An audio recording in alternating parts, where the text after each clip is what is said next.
And here we have yet another reason I'm not super pumped about a bunch of Muslims moving into I America. can smell that. Do you mind eating that somewhere else? Why I'm fasting. That's not my concern.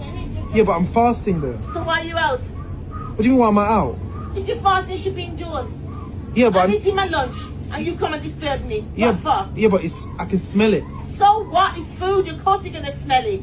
Yeah, but can you not just wait until you like get off the Please, bus? don't tell me what to do. You're fasting, stay indoors and don't come and bother nobody on the bus. No, but I'm just saying. I'm eating my lunch. Yeah, but What's your problem? Because you're right next to me and I can But smell go it. downstairs. Yeah, do you think you should have manners and not eat inside the Go bus? downstairs and leave me alone. It's my lunch. Yeah, yeah, but like I said, I'm fasting and I can smell it. That's your business. Stay indoors. What do you mean stay indoors? I need to When go out I and see this fast, stuff. I don't go out. Stay Okay. indoors, read your Bible, Okay. and keep quiet. Now, before anybody calls me a racist, I just want to point out that Islam isn't a race. It's not even an ethnicity. It's a religion. So check yourself. But seriously, as if, jihad and killing apostates and killing gays and child marriage, as if that weren't all bad enough. On top of that, these people really presume to come over to our country and try and force people in the Western world to adhere to their culture, their values, their religious practices out in public. These people don't understand. They literally cannot comprehend the idea that society as a whole is subject to their religious edict.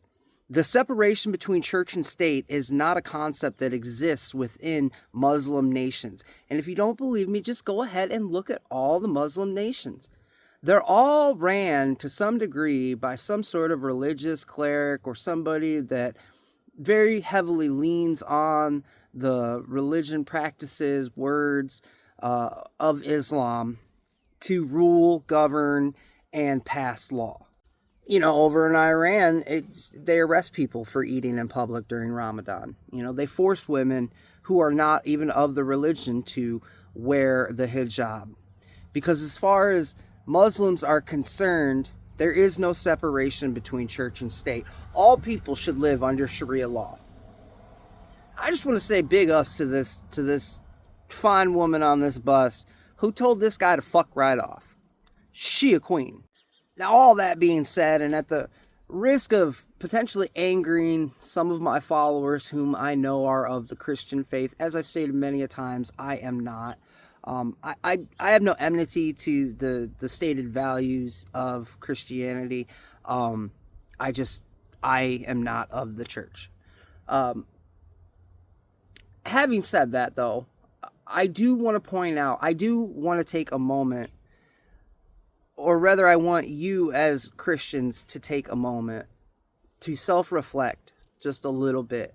And if you're someone who wears the cross as a symbol of virtue, you'll probably get angry about this. If you are someone who wears the cross as a symbol of sacrifice, perhaps you will have the constitution to reflect on this, as I'm hoping that you will.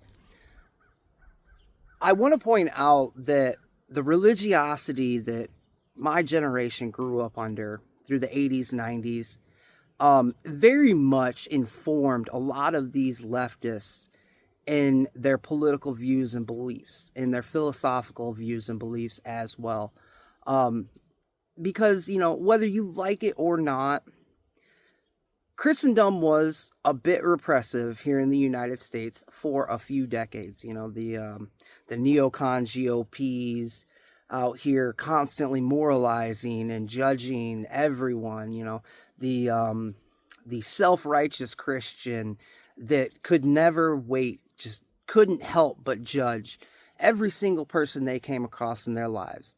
Those people created in many of my generation a knee-jerk reaction to religion and faith as a whole, and specifically Christendom. And that's where a lot of their loathing and animosity for the religion comes from, because they are trapped in this state of arrested development in which they cannot see that the Christian faith here in the United States as a whole has, in large part over the last 20 or so years, been humbled.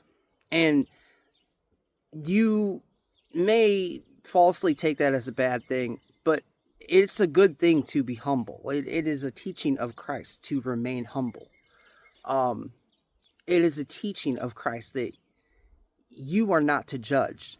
To judge is the will of the Father. But too many Christians took that responsibility or that authority of judgment and applied it themselves to their fellow Americans. And people growing up under that, people that were, just a little recalcitrant, let's say. I personally have always been a pretty recalcitrant individual, but those people inherently opposed to authority and judgment, they had that knee-jerk reaction of essentially being like, hey, fuck you. And instead of growing and instead of expanding their experience with Christians, they close themselves off into their neoliberal, atheistic circles and just let that hatred metastasize. And that's how they hold the cognitive dissonance in their mind that Christians are somehow evil and Muslims are good, even though demonstrably Muslims' practices are abhorrent. And Christians, for the most part, have finally taken the word of Christ seriously and have, stopped passing judgment so much, have practiced their faith as their faith rather than as something that has to be pushed on to others within the world.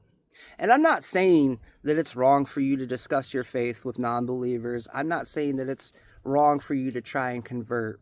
What I'm saying is it's wrong for you to judge and condemn.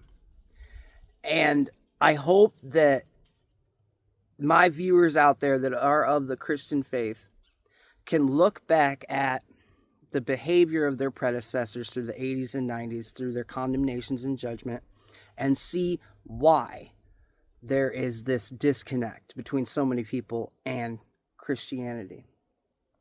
But I also want to say that throughout my life, refusing to, isolate myself off or create a bubble for myself, I have spoken to countless people of the faith who are genuinely good people and who are genuinely doing everything they can to practice the actual word of Christ rather than lording their faith and righteousness over others. And those people are the most effective people at converting or at least making peace with those that would oppose them.